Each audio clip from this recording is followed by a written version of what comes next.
Si vous voyagez un temps soit peu sur les routes, vous allez voir des camions, et souvent des camions citernes. Bien, sachez qu'une bonne partie de ces citernes sont, au départ, là, ont été conçues et fabriquées au Québec et maintenant à l'extérieur du Québec par le groupe Tremcar, qui se spécialise dans des citernes, mais des citernes à différents usages, tant pour le lait que les produits chimiques. Imaginez tout ce qu'on peut transporter. Évidemment, dans ce cas-ci, étant donné qu'il a fallu régler des tensions commerciales avec les États-Unis, par moments, c'est moins facile parce que vous avez des matériaux qu'il faut importer.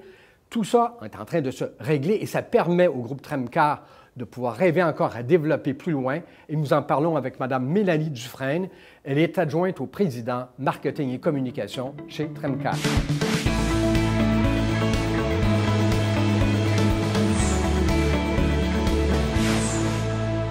Alors, bonjour, Mme Dufresne. Bonjour. Mme Mélanie Dufresne, vous êtes adjointe au président marketing et communication chez Tremcar. Oui. Il va d'abord falloir nous expliquer, on connaît quand même un peu, là, mais nous donner un peu plus de détails et nous rappeler ce qu'est Tremcar.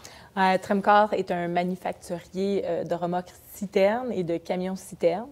On produit des citernes pour le transport du lait, entre autres. Oui. On voit beaucoup sur les routes du Québec. Oui. On transporte... Avec la petite vache, là, habituellement, là, maintenant, qu'on pourrait essayer d'identifier du lait canadien, c'est la base de ça, là, la machine, je peux dire, ça vient souvent de chez vous. Oui, ça vient de chez nous. On transporte aussi, on fabrique des citernes qui transportent des produits chimiques, des produits pétroliers, des produits secs aussi, comme la farine, le sucre, le ciment en poudre, les billes de plastique, par exemple, puis aussi des camions-citernes qui transportent le mazout qu'on transporte d'une maison à une autre au Québec, au Canada et aussi en Nouvelle-Angleterre. Donc, c'est un usage qui est très diversifié de vos produits. Absolument. Vous venez de parler de la Nouvelle-Angleterre.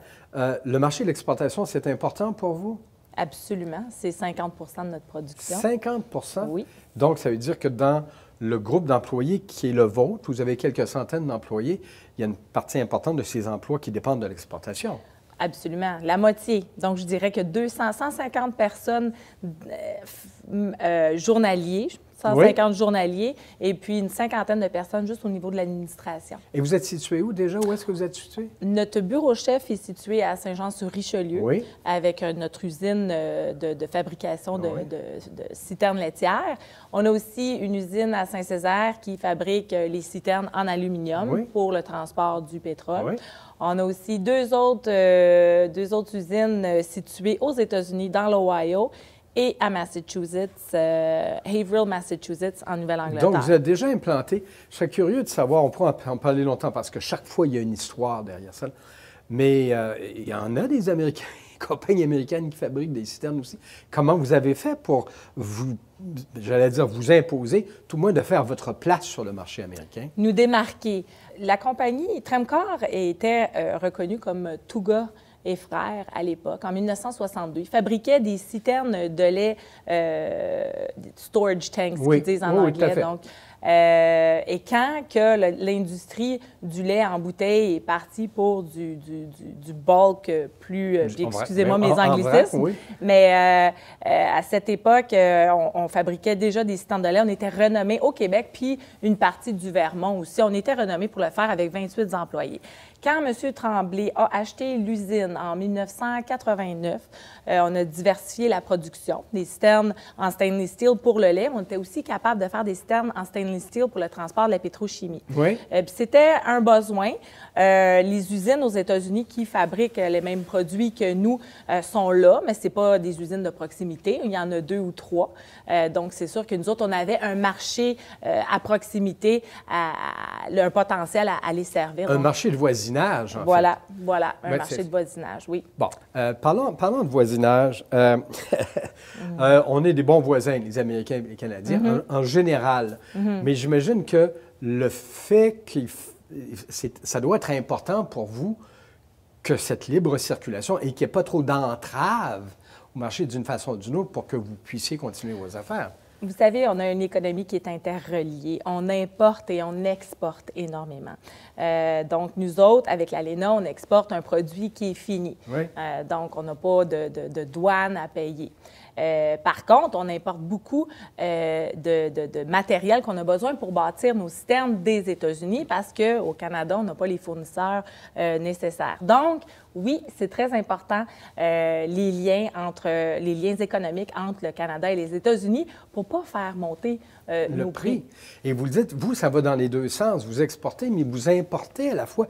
Donc, si à un moment donné, on se regarde comme chien et chat, là, puis chacun décide de se punir, vous faites partie du lot de ceux qui pourraient écoper éventuellement. Et c'est pour ça qu'on souhaite toujours que ça demeure harmonieux, les relations. Absolument. Je peux vous donner un exemple. On a eu toute l'histoire là, de l'acier, oui. l'histoire de l'aluminium également avec des tarifs.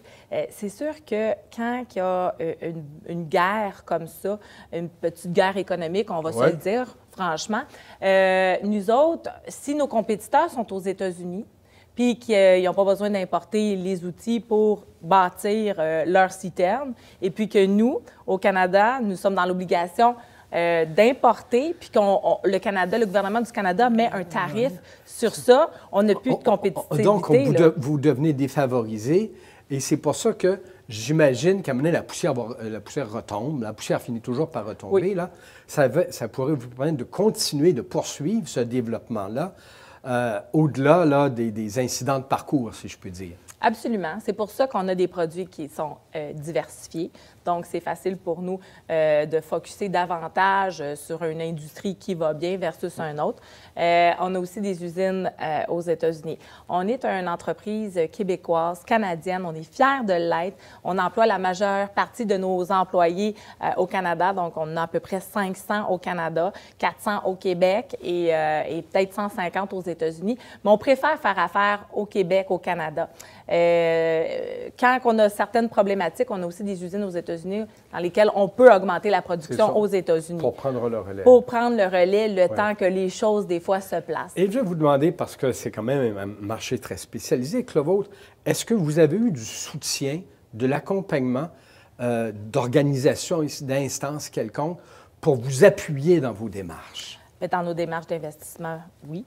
La réponse est oui. On a eu beaucoup de soutien, que ce soit de la BDC ou d'autres organisations financières comme ça, qui nous a aidés à développer. Parce qu'autrement, partir tout seul, sans avoir de garantie de financement, ça peut être assez risqué, même Absolument. Si on est convaincu de la qualité de ces produits. Hein. Absolument, absolument. Puis avant de commencer aussi, avant de décider qu'on va vendre sur des nouveaux marchés, on va toujours valider avec la BDC, avec les différentes instances pour voir si on a un capital de garantie. Puis il y a aussi le fait que quand on est ailleurs qu'aux États-Unis, entre autres, on exporte aussi en Amérique latine. Oui. Et puis en Amérique centrale, bien, on s'assure toujours d'avoir la moitié du montant payé à l'avance avant de produire et que la balance soit par la suite... Pour ne pas se faire dire que le chèque est dans la malle. Non, parce qu'après ça, quand on essaie de le récupérer, c'est un peu plus compliqué. Écoutez, on a déjà fait longtemps, mais je vais vous mettre très, très, très rapidement. Donc, par rapport aux gens qui écoutent, si vous aviez un conseil à donner pour des gens qui envisagent le marché, qui ne sont pas rendus aussi loin que vous, là, mais qui y songent, peut-être un conseil, qu'est-ce que ça pourrait être? Un conseil, moi, je pense que c'est de faire son démarchage puis se trouver des contacts qui deviendraient des amis. Moi, je pense que c'est important dans l'industrie d'avoir des alliés qui vont nous supporter, surtout quand on est à l'étranger comme ça, parce que nous autres, on a notre perception des affaires, mais c'est une autre culture aussi dans d'autres pays. Donc, je pense que les alliés, c'est la chose la plus importante. Madame Mélanie Dufresne de Tremcar, merci beaucoup d'être venue ici à Télécorrex. Merci pour ces explications. Merci à vous.